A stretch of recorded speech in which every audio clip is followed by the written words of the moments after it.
Valorant has been out since 2020 and it was able to grow a pretty massive player base, but with the game being out for almost 5 years now, one question that I've constantly seen being asked for the last 2 years now is if Valorant is dying. Now, usually whenever I see someone talk about how Valorant is dying, I think it has to do more with the fact that that person has lost interest in the game rather than the game actually dying. But for it to be a recurring theme that players like to talk about, and even seeing pro players talk bad about the game, I kind of decided to entertain this topic a little bit to see if Valorant is actually dying. So if you want me to save you some time, then the short answer is no. Valorant still has millions of users online playing the game currently, and there's no pattern that shows the player count trending downwards. So there's nothing that shows me that Valorant is actually dying. But for some reason, it does feel like it's dying. I can't be the only one that feels it. I mean, I constantly see new tweets of people hating on the patches. I see TikTok clips of people complaining about the game, the nerfs, and the maps. So it almost seems like people kind of want Valorant to fail or something, but hey, I'm just calling it how I see it. Now, I do think Valorant does get a lot of negative opinions, and for the most part, Riot does it to themselves. But let's go over this one by one as to why it feels like Valorant is dying. Reason number one is that Valorant is plagued with throwers, smurfs, and hackers. It's almost trendy to do one of these things because you see it a lot on social media and especially on TikTok. I would just be on my For You page and I would randomly see someone live streaming themselves cheating in Valorant. And what's surprising to me is that there's usually a couple hundred people watching it, and some even ask where to get those cheats. If you ever decided to play Valorant, if you haven't, then you would inevitably come across one of these three. And if you do play Valorant, then I'm more than 99% sure you experience one of these in your game.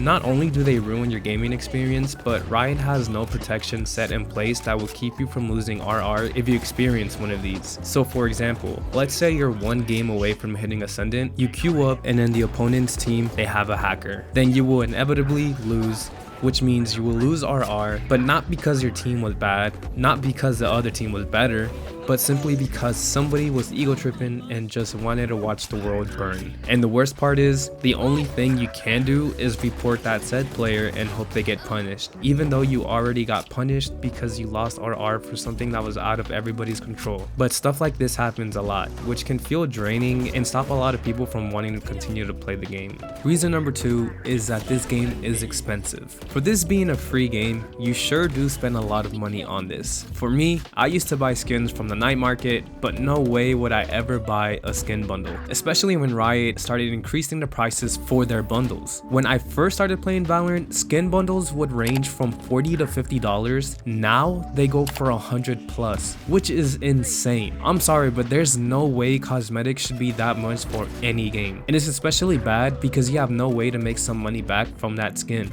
You can't sell or trade skins in this game, which I think should change. They should implement a system in which you could trade with other players or essentially sell your skins. Now, obviously, no one is forced to buy skins in this game, but it almost becomes inevitable the more you play it, since you see others rocking cool skins with clean animations and it makes you want one. But for $100, that's robbery. The only reason they price it that much is because they can. No one is stopping them. And it's not even a situation in which you can say, if you're a broke boy, just say so. Because why flex spending that much on cosmetics for a free game? You just look like a fool at that point. But hey, we move on. And last but not least, it's because of the lack of new content. Now, when I say content, I mean new maps, new agents, new game modes, but also videos. I understand that Valorant to its core is a tactical FPS, but that doesn't mean it can't have different type of game modes for the casual players or for those who simply get bored of constantly playing ranked. I'm pretty sure Riot knows that for a game to be kept alive, it would need two things: constant updates. They would need to have content creators posting this game constantly, either in an informative or entertaining way. And I'm not trying to sound mean here, but a lot of these content creators are just copy and paste streamers. They make the same videos for this game. If you go on YouTube, you will find countless of videos of streamer VODs, usually just one game with very little editing. They probably think that their skills are entertaining enough, but it really isn't. And I'm talking about YouTube specifically, not Twitch. There's no engagement in that. There's no sense of community. It's simply just lazy content, almost like they're on autopilot. And this also applies to the informative side as well. People make guides, tips and tricks and all that have already been said in countless of other videos. There's nothing new.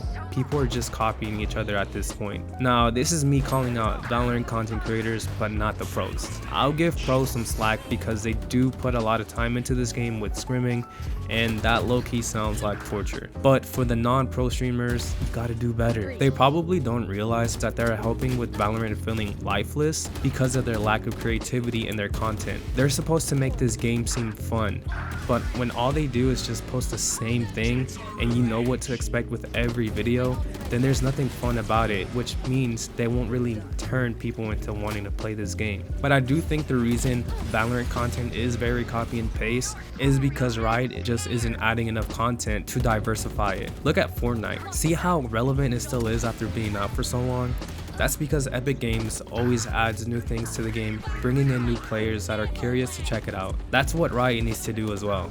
Maybe not to the extent of Fortnite, but at least something similar. But I don't know, maybe it's asking a lot from them since they can't even give us a replay system. In conclusion, this game is... No, I'm joking. But there are a lot of things you can say negatively about this game, but yet millions still play it. Why?